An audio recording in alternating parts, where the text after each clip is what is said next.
Jemi në një transmetim të drejt për drejt të breaking, ndoqim përpara publicitetit edhe deklaratën e ish-deputetit të Partisë Demokratike Ervin Saliani nga Elbasani, ku i fundit ka nisur një tur takimesh me bazën e demokratëve prej disa kohësh, teksa nga ana tjetër ka pasur një sër zhvillimesh edhe në Kampin Blu. Në 22 dhjetor kanë bërë me dije se do të ketë një protestë kombëtare, teksa strukturat në nivel vendor, në bazë kanë nisur edhe pikërisht po marrin masa për të zhvilluar një analizë të detajuar për rezultatin e zgjedhjeve të 11 majit. Ndërkohë në këto momente ne do të ndalemi në të tjera zhvillime. Konkretisht Ballkani Perëndimor konsiderohet se është ende në një situatë të vështirë pavarësisht reformave dhe përparimeve. Është pikërisht Instituti Gjerman Aspen që ka dalë me një raport të fundit ku thekson se Serbia do të bëhet pengesë për procesin integrues të Kosovës.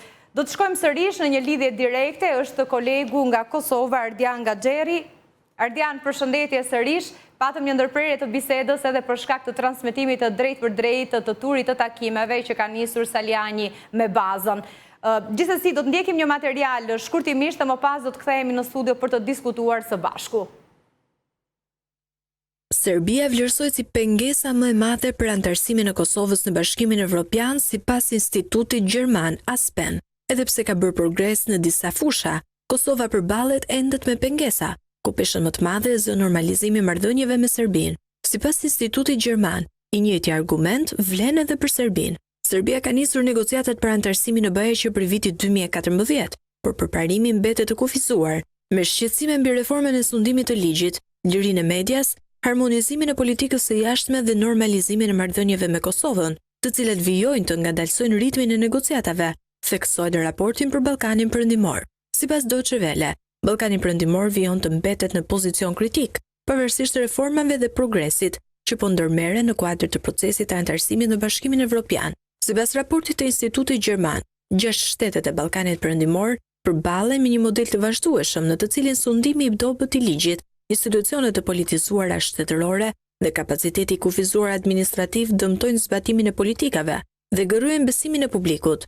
Raporti thot më tej se aktorët të jashtëm synojnë të dobësojnë qëndrueshmërinë demokratike dhe të zbehin mbështetjen për harmonizimin me BE-n. Instituti Aspen përshkruan edhe dukurinë e largimit të trurit, duke shkruar se popullsia e rajonit po të kurret dhe të talentuarit po ikin. Lëvizjet demografike shihen me shqetësim, pasi ndikojnë drejt për drejt në modernizimin e ekonomisë. Të 6 shtetet qëndrojnë shumë poshtë standardeve të BE-s në grup kapitullin e aftësive, thuhet në raport, duke reflektuar mos përputhje të vazhdueshme mes rezultateve në arsim dhe nevojave të tregut të punës.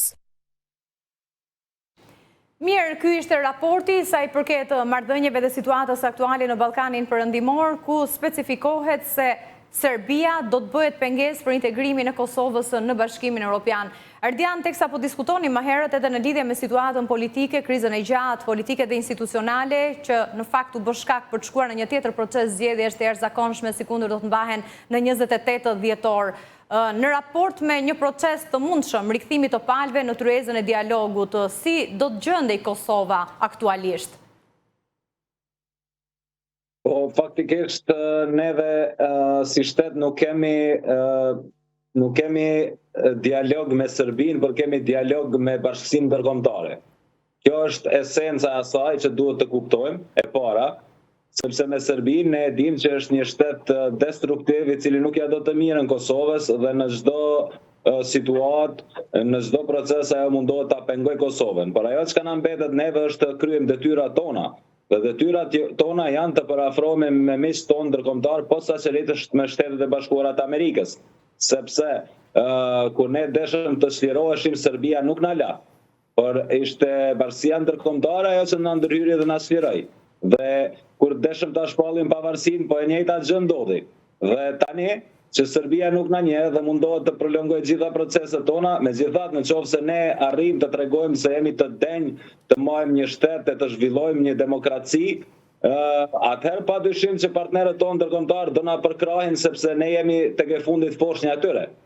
Dhe nëse na braktisin është sikur prindi kur e braktis fëmijën e vet, sepse ne jemi si projekt ndërkombëtar të krijuar, pavarësisht dëshirave tona, me shekuj kemi luftuar por nuk kemi arritur të çlirohemi dhe mendimin e ndërkombëtarëve posaçërisht miqve tonë strategjik Shteteve të Bashkuara të Amerikës, ne jemi këtu ku jemi dhe duhet në vend që të shesim populizma dhe në vend që të bëjmë veprime të pamatura të cilat shkojnë ndesh me politikat amerikane dhe ato evropiane, ne është ndonjëherë më mirë të dëgjojmë ata, sepse jemi bashkëudhëtar me ta. Përndryshe, nëse ne mendojmë se mund të udhëtojmë vetëm, ne do ngelemi në gjysmë të rrugës.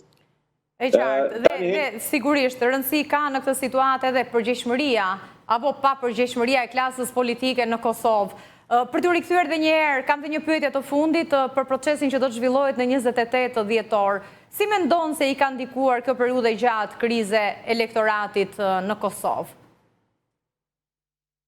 I ka ndikuar për keq sepse çdo gjë ka stagnuar për 8-9 muaj. Edhe në kontekstin se si do ta orientoj atë për votën, apo nuk ka ndikuar deri në atë masa të çoj votën tek një forcë tjetër politike?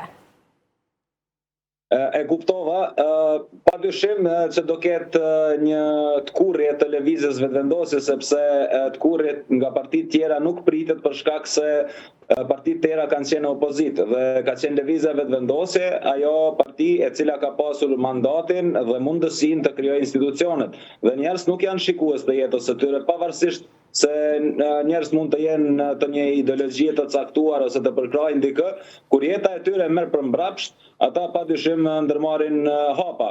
Dhe është ky po i njëjti popull i cili në vitin 2021 solli zotri Kurtin si kryeminist të Kosovës pa pasur ndonjë background që ta mbush mendjen se ky do na prosperoj vendin, por megjithatë të zhgënjur nga politikat e partive të tjera, ky elektorat e solli zotrin Kurti dhe ky elektorat po e ndëshkon siç e ndëshkoi herën e kaluar për t'i dhënë edhe një mundësi. Por zotri Kurti nuk e deshti këtë mundësi dhe tani besoj që lëvizja vetëvendosje do bi nga 30 deri në 35%, meqense se është herët kemi edhe 10 ditë fushatë dhe nuk mund të parafroj numrat të ja pas sakt, por besoj që 30 deri në 35% do dali lëvizja vetëvendosje, ndërsa këto parti tjera do të rriten. Në aspektin tjetër do doja të shtoj nëse kemi kohë vetëm edhe një gjë.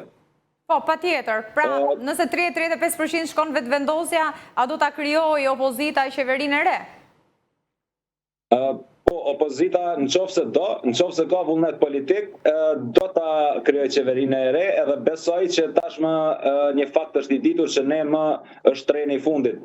Nuk kemi më kohë, gjithë bota po na thorret krijojnë qeverinë sepse kemi ngel pengi vetvetes duke luftuar veten pa pengesa nga të tjerët, vetëm duke gënyer, duke mashtruar e kamufluar popullatën këtu dhe vetveten njëjtën kohë dhe duke parë se kemi shkuar në një rrugë qorre, s'po mrrim askund.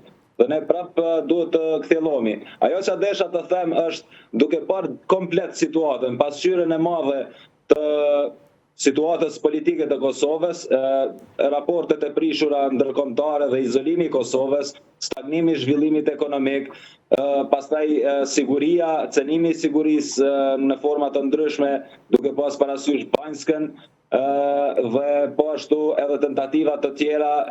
Dhe tek siguria më lejo të shtoj Ardian, pikërisht një artikull të fundit të The Telegraph, prestigjozes britanike, që thekson se qindra militantë serb janë bërgati dhe janë bashkuar Putinit në luftën kundër Ukrainës, ndërkohë nga ana tjetër e konsideron një rrezik potencial për destabilitet në Ballkanin Perëndimor, veçanërisht në Kosovë dhe Bosnjë-Hercegovinë.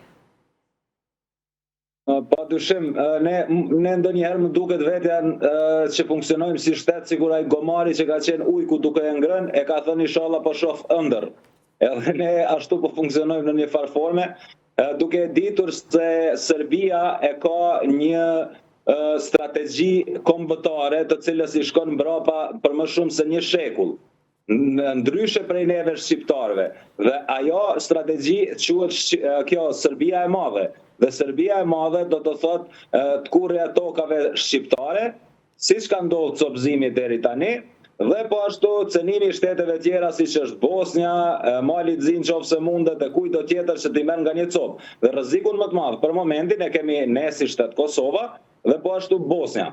Kemi për shembull njerëz të cilët luftojnë atje për krah Rusisë serb, të shumë në numër paramilitar që shkojnë të ndihmojnë Rusisë në luftën me Ukrainën, e të njëjtët kthehen prapë në vendlindjen e tyre.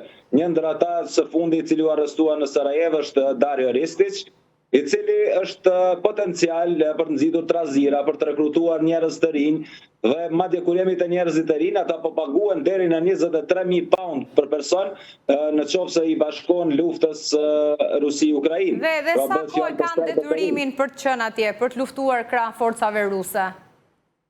Po pagesa po flitet të jetë 1 vjeçare, dhe varësisht se sa dëshirojnë, nuk e di se çfarë forme i bën pagesa. Është kategori ekstremistësh apo tashmë me këtë vlerë financiare po tundohen edhe të tjerë që mund të jenë të papunë? Po e kemi parasysh që Ballkani kryesisht është një vend në zhvillim. Të gjitha shtetet janë vende në zhvillim. Posaçërisht kur flasim për Bosnjën dhe Kosovën, Bosnja është një shtet i varfër, jo në zhvillim, por në stagnim të zhvillimit ka shumë vite. Dhe atje njerëz të paguhen me një pagë mesatare 500 deri në 600 euro. Dhe një i ri, i cili nuk sheh perspektivë në shtetin e tij për një pagë as të vogël, sa s'mund mbijetoj as vetë me atë pagë, pa dyshim që merr riskun që të shkoj për një shumë as të majme të luftoj, sepse është i ri, nuk di të mendoj sikur një i pjekur. Por përveç të rinjve, ajo që është shqetësuese është se kjo është një frymë e serbëve. Serbët të cilët kanë luftuar në luftën e Bosnjës, në luftën e Kosovës, janë njerëz të cilët ushqejnë atë ëndrrën serbe, pra për Serbinë e madhe, dhe këta vazhdimisht pavarësisht a dobësohet apo forcohet Serbia, këta ëndrrën e tyre e ndjekin. Dhe ne duket sikur harrojmë një gjë të tillë. Dhe shpesh i paguajmë pasojat për shkak të harresës të cilën e kemi. Ardian, falenderoj shumë për kohën. Punë të mbar. Faleminderit, miru pafshim. Shkojmë në një hapësirë publicitare, kthehemi pas pak.